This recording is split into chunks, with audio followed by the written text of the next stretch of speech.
আসসালামু আলাইকুম। সবাই কেমন আছেন? আশা করি সবাই খুব ভালো আছেন। আল্লাহ আপনাদের সবাইকে খুব ভালো রাখুক সে দোয়া করি। আমার ফেসবুকে আসলে যে পোস্টটা করা হয়েছিল সেটা যে কোনো কারণে হয়তো কেউ রিপোর্ট করার কারণে চলে গিয়েছে। আচ্ছা যাই হোক, আমাদের জুন মাসের পেইড গ্রুপে আজকে আমরা আমাদের সিগন্যালগুলো দিয়ে দিয়েছি, যেটা আসলে দেওয়ার কথা ছিল। যারা জয়েন করেননি, নেক্সট আরেকটা বাকি আছে, ওইটাও ইনশাল্লাহ খুব তাড়াতাড়ি দিয়ে দেবো, হয়তো আগামী সপ্তাহে দেবো। তো এই সপ্তাহটা আমরা অলরেডি পোস্ট করে দিয়েছি, আজকে দুটো দিয়েছি, একটা 2 মাসের জন্য, একটা রানিং মাসের জন্য। তো যাই হোক, এগুলো আমাদের এখন মূল ব্যাপার না। আমাদের মূল ব্যাপার হচ্ছে আমরা আসলে পরবর্তীতে কী করবো সেটা। আচ্ছা, এখন ফ্যাক্টর হচ্ছে আমি গত পরশুদিন যখন ভিডিও বানাচ্ছিলাম, আমার ইউটিউবে ভিডিওটা রয়ে গেছে, যারা দেখেননি অবশ্যই দেখে নেবেন। আমি এখানে নিচে লিঙ্কটা দিয়ে দেবো। এখন ফ্যাক্ট হচ্ছে আগামীকালকে আসলে আমাদের মার্কেট কী হবে বা কী নিয়ে আলাপ আলোচনা, সব কিছু নিয়ে যদি আলাপ আলোচনা করি, তাহলে আমাদের প্রথম যে জিনিসটার দিকে একটু খেয়াল করতে হবে সেটা হচ্ছে ক্যান্ডেল। আমি এটাকে একটু চাপিয়ে দিলাম আপাততর জন্য। এই ক্যান্ডেল যেটা আমরা এখন দেখতে পাচ্ছি সেটা হচ্ছে প্রাইসটা প্রথমে উপরের দিকে গিয়েছে, যাওয়ার পরে রিট্রেস করেছে, রিট্রেস করে আবার উপরের দিকে যাবে। কেন? Market rules. প্রাইস যখন উপরের দিকে যায়, যাওয়ার পরে রিট্রেস করে উপরের দিকে যায়। প্রাইস উপরের দিকে গিয়েছে, রিট্রেস করেছে, আবার উপরের দিকে যাবে। This the rules. এখন আমরা আসলে পরবর্তীতে কী ধরনের মেনটেন করব সেটা।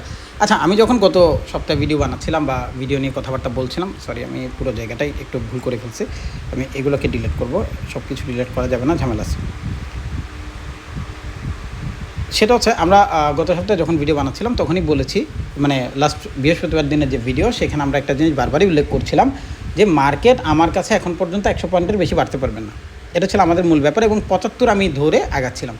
তো সেটা 88 পর্যন্ত আজকে গিয়েছে, আপনারা দেখতে পারেন। এটা হচ্ছে আজকের ক্যান্ডেলের হাইট 88.32, যেখানে আমরা 75 পর্যন্ত একটা টার্গেট করেছিলাম এবং বলেছি 50-এর আশেপাশে কোথাও ক্লোজ দেবে, যেটা আমাদের মার্কেট আজকে পজিটিভ ক্লোজ দিয়েছে। কত জানি ভুলেতে গেলাম, আজকে হচ্ছে পজিটিভ। আচ্ছা যাক, আজকে 1500 কোটি টাকা মার্কেটে আসছে, 41 পয়েন্ট আমাদের পজিটিভ হয়েছে। এখন ফ্যাক্ট হচ্ছে এর মধ্যে 179টা কোম্পানি আপনার পজিটিভ ছিল, 157টা কোম্পানি নেগেটিভ হয়েছে, এবং আনচেঞ্জ ছিল 48টা। এখন ফ্যাক্টর হচ্ছে আমরা রিসেন্টলি বিশেষ করে মে মাসে আমাদের যতগুলো ট্রেড হয়েছিল সবগুলোর থেকে আমরা বেরোয় গেছি এপেক্স স্পিন ছাড়া। এটা আমাদেরকে স্টপ লস নিতে হচ্ছে।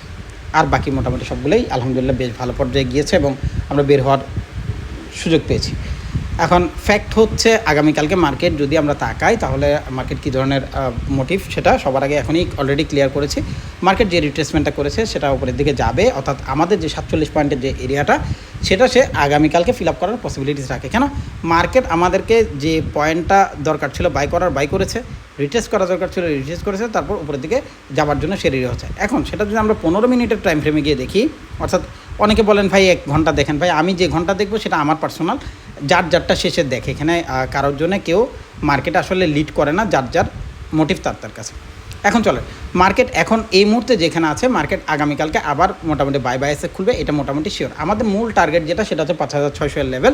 ওখান পর্যন্ত মার্কেট যাওয়ার পরে আমাকে ডিসিশন দেবে যে মার্কেট সে আসলে বাই করছে কি সেল করছে। আগামীকালকে যখন মার্কেট 5563-তেও যাবে, তখনও মার্কেট 47 পয়েন্ট পজিটিভ থাকবে। ব্যাপারটা হচ্ছে এটা।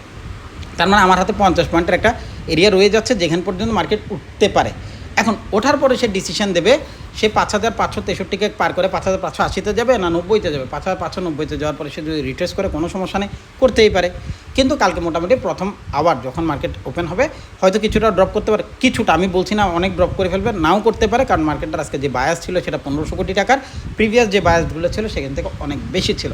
তো আমাদের এখন পর্যন্ত যে গ্র্যাজুয়াল বাইটা হচ্ছে সেটা সে করে যাচ্ছে। সো আগামীকালকে মার্কেট পজিটিভ থাকার এখন পর্যন্ত সমূহ সম্ভাবনা থেকে যাচ্ছে। সো আমরা বারবারই ওই জিনিসটাই আপনাদেরকে প্রথমেই ভিডিওতে শুরুতেই বলে দিয়েছি, মার্কেট রিটেস যা করার করে ফেলেছে, এখান থেকে মার্কেট আবার উপর সাইডে যেতে পারে। যদি আমাদের মেজর যে সাপোর্টটা সেটা 5480-তে, তো 5480-তেও যদি মার্কেট এসে সাপোর্ট করে উপরের দিকে যায়, অনেক বেশি অবাক হওয়ার কিছু নেই। তবে আমি পার্সোনালি এখন পর্যন্ত মার্কেটে বায়ে স্টে আছি, এবং সে প্রথমে 5563-এর আশেপাশে কোথাও থাকবে, হয়তো 11টার মধ্যেই থাকবে বা শুরুতেই থাকতে পারে, নো প্রবলেম। তারপরে যা করবে সেটা পরেরটা পরে আমরা ডিসিশনাল বায়াস আবার কালকে দেখবো ইনশাল্লাহ সোমবারের ভিডিওতে। আর পরেরটা তো পরে আছি, প্রত্যেক দিন আমরা ভিডিও দিচ্ছি কম বেশি। সো এটা নিয়ে আমরা পরবর্তীতে আলোচনা করবো ইনশাল্লাহ। সবাই খুব ভালো থাকবেন, আল্লাহ আপনাদের সবাইকে সুস্থ রাখুক, ভালো রাখুক, পরিবারের প্রত্যেকটা সদস্যকে অনেক ভালো রাখুক, আর আমার পেইড গ্রুপে জয়েন হওয়ার জন্য আপনাদেরকে দাওয়াত। ধন্যবাদ, সবাই খুব ভালো থাকবেন। আসসালামু আলাইকুম।